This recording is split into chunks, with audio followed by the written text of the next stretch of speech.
Welcome to Ford High School Weekly. I'm your host, Deanna Amade. Playoff time is fast approaching for high school basketball. The pandemic is taking its toll with pauses and quarantines, but players are still playing and coaches are still coaching when they can. We're going to meet with Bixby Spartans shooting sensation Parker Friedrichsen, who's enjoying a strong season. And you know the guy who was filling it up in 94. You looking at it, Dion. We'll also get together with YurView's own Mr. Basketball, Rod Thompson. He has some Oklahoma hoops scoop for us. But first, let's meet Parker Friedrichsen. Once again, we got another spectacular interview for you. A man that knows how to score the basketball, okay? Bixby's own Parker Friedrichsen is here with us. Parker, thank you so much for joining us today, man. Appreciate you having me. So how's everything going? How's the season been so far? And it's good. We're off to a good start. We are 10-1. We got the quarantine right now, so we're on pause, but so far things have been good. All right, let's go ahead and jump right into it. I mean, since you mentioned it, I mean, Bixby basketball is in a little, situation that a lot of teams in this area have faced this year with being on pause, so to speak. So what's that situation like? So we played Booker T last week. We won that game, and then the next day we had a kid that test positive, so we're out for 10 days, but we'll be back Friday. But yeah, we're basically just working out on our own. We can't go up to the high school. We're just on our own, getting better every day by ourselves. So what's that like for you? I mean, and on a day-to-day aspect of, playing and practicing, how do you keep in shape in that situation? I would say everything's still the same for me. With everything the same, just no practice. I mean, I'll still work out during the day, get stronger, get faster, and then work on my game.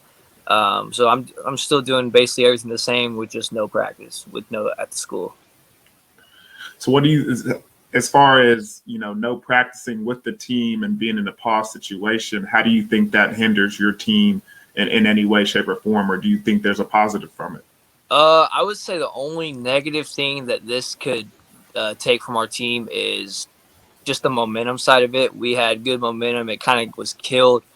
I wouldn't say it's going to hurt us too bad because we're all going to be excited to play on Friday, but I would say that's really the only negative thing. I know that all of our team's still practicing, getting better, and we're anxious to get back out there.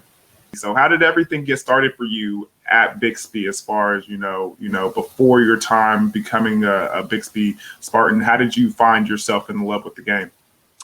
Started out at a young age. Ever since I can remember, I was always picking up a basketball, shooting anything I could just around the house. And then I'd say around 5 years old, I started playing the little Y League. And ever since I remember, it's just been the game I love, and it's just all I know pretty much.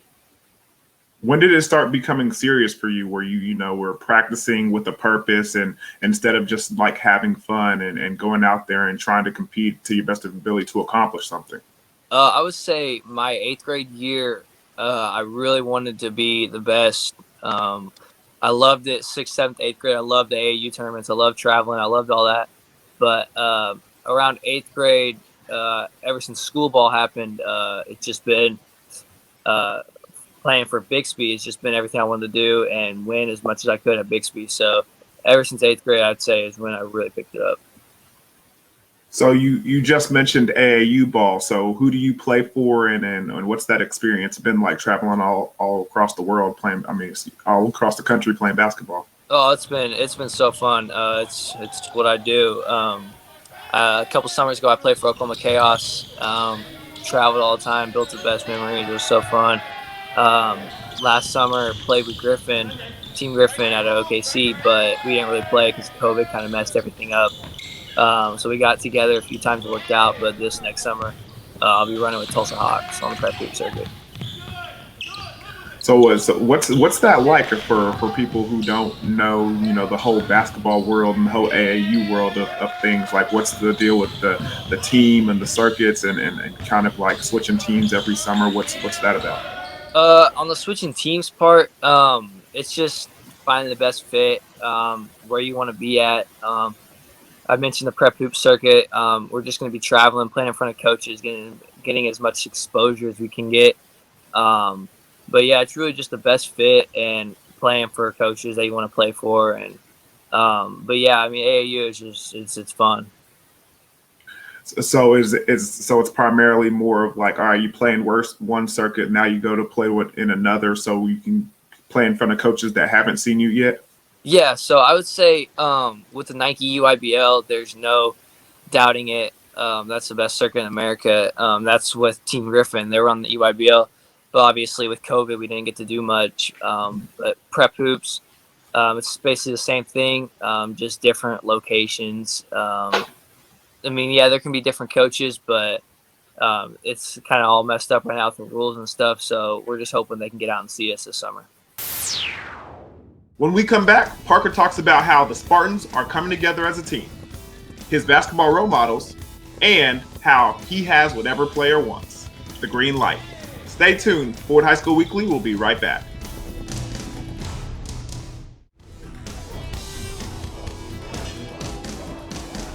Here are the top 5 teams in 6A girls basketball, according to OSSAA.com. Look out now. Some of these teams are starting to make some moves. Number 1 is Norman. Edmond North moves up to the 2 spot. Union is at number 3, and number 4 is Choctaw. And rounding out the top 5 of the girls 6A rankings is Mustang at the number 5 spot. Here are the top 5 teams in 5A girls basketball. Number 1 is Sapulpa. Tahlequah moves to the number 2 spot. Piedmont moves up to number 3, and Carl Albert is at number 4 this week. And Bishop McGinnis joins the top 5 at the number 5 spot, replacing Ardmore. Welcome back to Ford High School Weekly. We're talking to my man, Parker Friedrichsen of the Bixby Spartans. Parker, I mean, basketball season is in full swing. I know you guys are on a little bit of a pause right now, but tell us how things have been up until this point.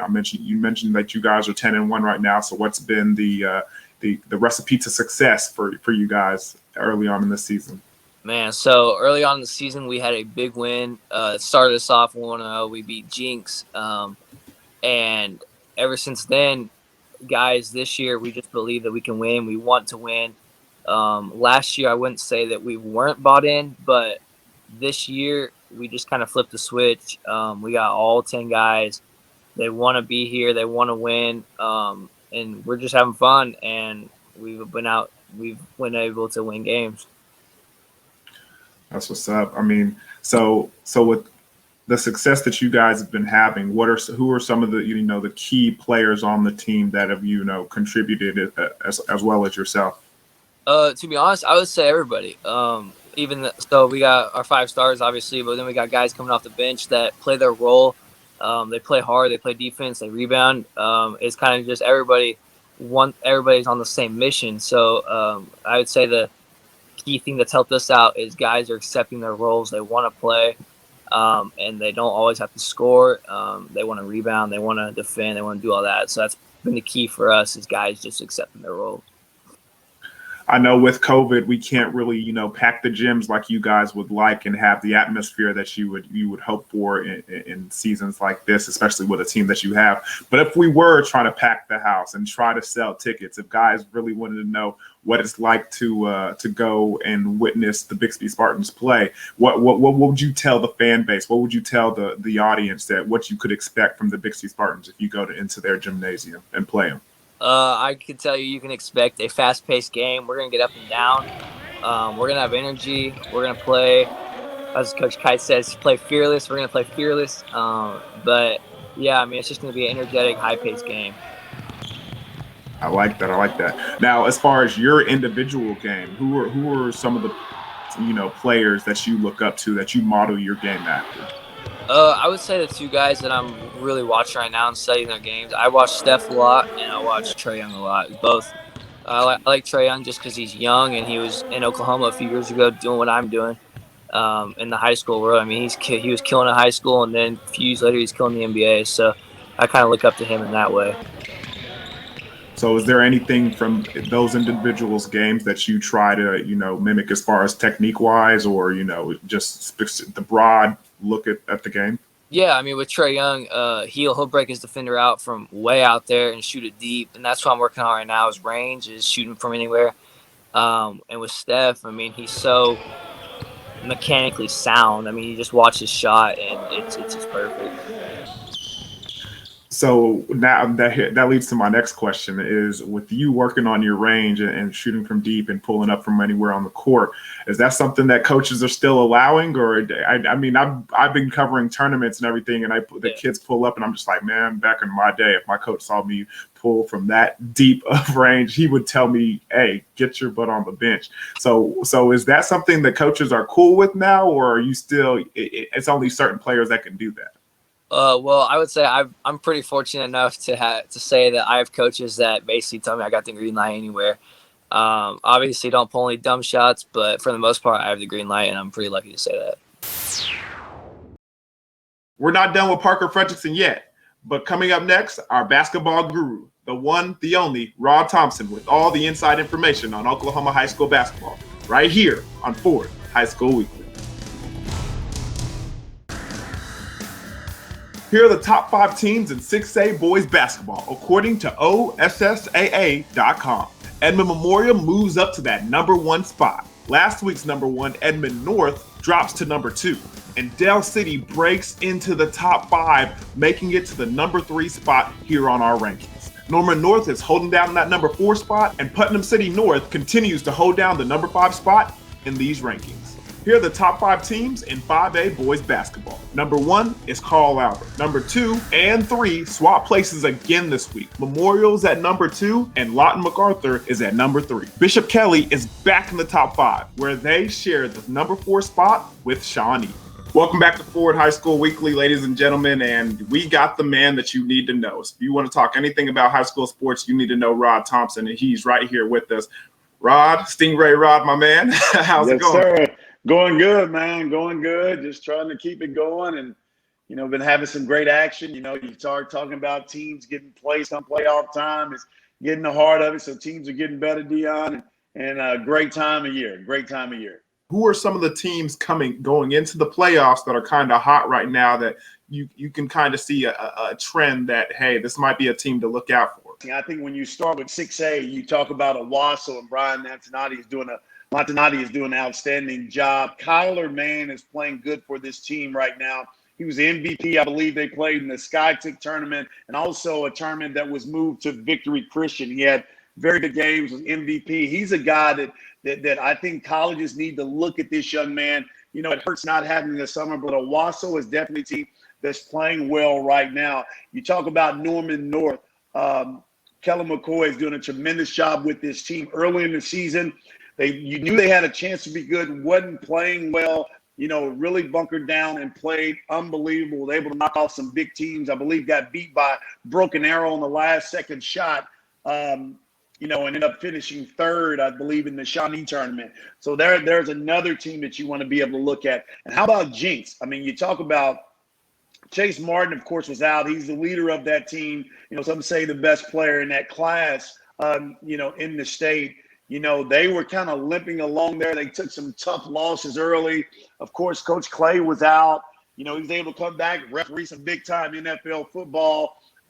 They're playing right now and playing well. I mean, this team is definitely get it done. I mean, Chase Martin has really stepped up. He hit the game winner against Trinity Christian, and then they go and I believe beat Putnam City West. So they're playing well right now.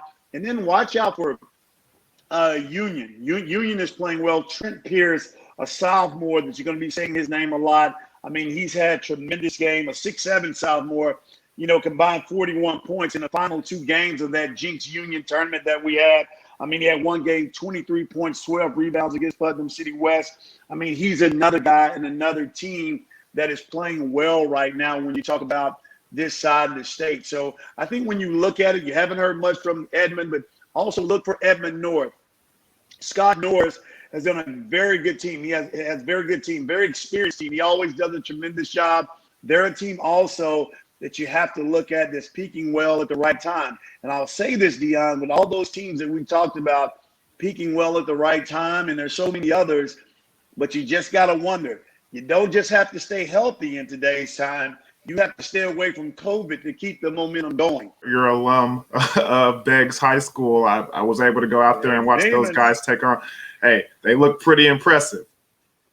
Yeah, they are. Very good team. And, when you go small schools, and I'll say this real quick, of course, being a Beggs Demon, they had a good football program, And a lot of times in small schools, that leads to a good basketball program. You have good players that go both ways. When you talk about Kendall Daniels and what we know what he can do on the football field, but then he translates that over to the basketball team. And, and you look at Amos Gangs and the different guys that played football and basketball. Coach does a tremendous job there, and you see those guys translate over. So a lot of times when you talk about smaller schools, I know all the success that we had when we was there. We had a pretty good football team also. So, yes, the Beggs Demons, they'll be right there in the hunt. Very talented team, outstanding coaching, but guys that have went both ways, that had success in football, and now it's bleeding over to basketball. Yeah, they certainly looked athletic on the football field, and it translated very, very, very well on the basketball court. I saw a lot of quick twitch out there, and Daniels, man, that dude can fly. he can definitely find play, and Beggs trying to get their first state championship since 1994. And you know the guy who was filling it up in 94. You looking at him, Dion. Was it my man Stingray Rod? Yeah, you know it was. Long time ago, many Sundays ago. Well, Rod, I appreciate you for joining us. And again, we're going to have to check in with you soon. You got one more thing to add before we go? Real quick, just a couple of things I want to point out. Definitely some guys getting some guns on the girls' side. Journey Armstead got 1,000 points for Coach Berry over there at Sand Spring. The smooth left-hand player was able to come up with 1,000 points. She's another outstanding player that you're able to look at, and when you talk about her and what Berry is doing, but a great accomplishment, and so many others accomplishing more. Duda McGuire doing a great job at East Central for Coach West over there. So many people playing well right now, Dion, but just wanted to be able to point out Journey Armstead with that 1,000 points, and good luck to her on the rest of her season. Man, 1,000 points, that's nothing to shy away from. That's a big accomplishment. Right. So congratulations to her, and thank you so much for joining us, Rod. Man, we're going to do this real soon. All right, Dion. Good talking to you, man. Stay safe out there. Talk about filling it up. Bixby's Parker Friedrichsen can fill it up. He's back next to talk about improving his game and building relationships with college programs that just might want him to play at the next level. That's coming up when Ford High School Weekly continues.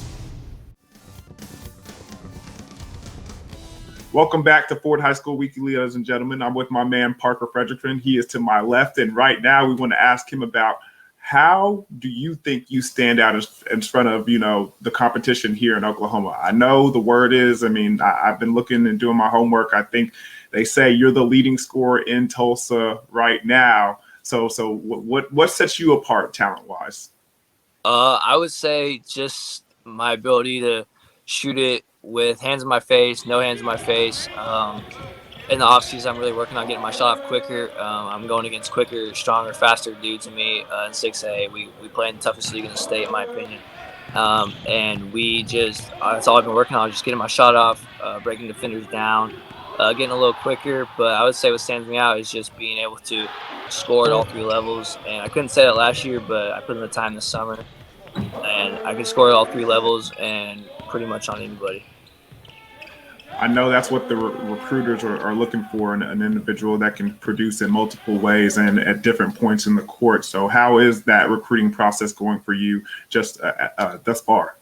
Oh, the recruiting process this far has been exciting. Right now I've been talking to probably 10 to 15 schools, and I'm just excited to just build relationships with these coaches the next few years. But yeah, all the coaches, they love my game. But it's just relationships, and you just don't know what they'll be in a couple of years, so you just want to keep the relationship going. But, yeah, it's been fun so far. So who are some of the schools that have been reaching out to you primarily? So recently I've talked to Rice. I've talked to UTSA. I'm building good relationships with both of them.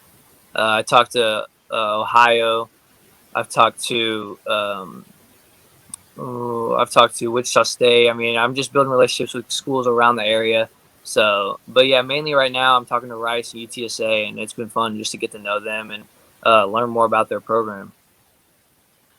Yeah, man, I can dig that. So as far as, with that and recruiting? Is it a confidence booster when you step on the court and you know that you're being looked at by some of the top schools in the country? Or is it something that, it builds more pressure that you have to go in and night out and perform so more coaches can, want your attention? No, I wouldn't really say it's pressure. To be honest, I mean, I really forget about it when I'm playing. But I just play hard no matter what. If shots aren't falling, I'm going to defend. But no, I wouldn't really say like it's pressure or anything or confidence. I'm just really just lucky to be where I'm at. So, yeah, I mean, it's all been good. All right, so now with the season on pause, once the Bixby Spartans press play, what do you expect from you guys in the rest of the season? I can expect us to come out when we get back Friday. We play Broken Arrow. I can expect we're going to be excited to play. We're going to be flying around the court. But our main goal, we just want to keep winning, and we want to go to state this year. We want to make it deep in state, and that's what we're going to work hard every day so we can do that. What do you think you need to improve on as an individual to help your team get to state? I think I can improve on still being more vocal. I've been working on being a leader for the past year now, and I have been. I can do more of it, though, for sure. But I could say helping on the defensive end, a little more rebounding, just getting quicker. But, yeah, I would say just leading our team around. Well, Parker, thank you so much for joining us today, my man. Hey, I've seen your game, and the ceiling is pretty high for you, my man. So good luck with everything that happens in the future. And I'm pretty sure we're going to be having you on more here at the Florida High School Weekly. So we'll stay in tune. Sounds good. Well, I appreciate you having me. He's got a soft touch, a team-first attitude, and plans for college ball. Parker Friedrichsen is building his future. We'll be keeping an eye on him during the playoffs and the next couple of years. 3 seconds, 2 seconds at the buzzer on the way. That's good. Check out YurView.com/OK every day for highlights and replays of the Ford Game of the Week. And remember, only the best in Oklahoma make the Ford High School Weekly. So thank you for watching, and until next time, I'm Deon Amade.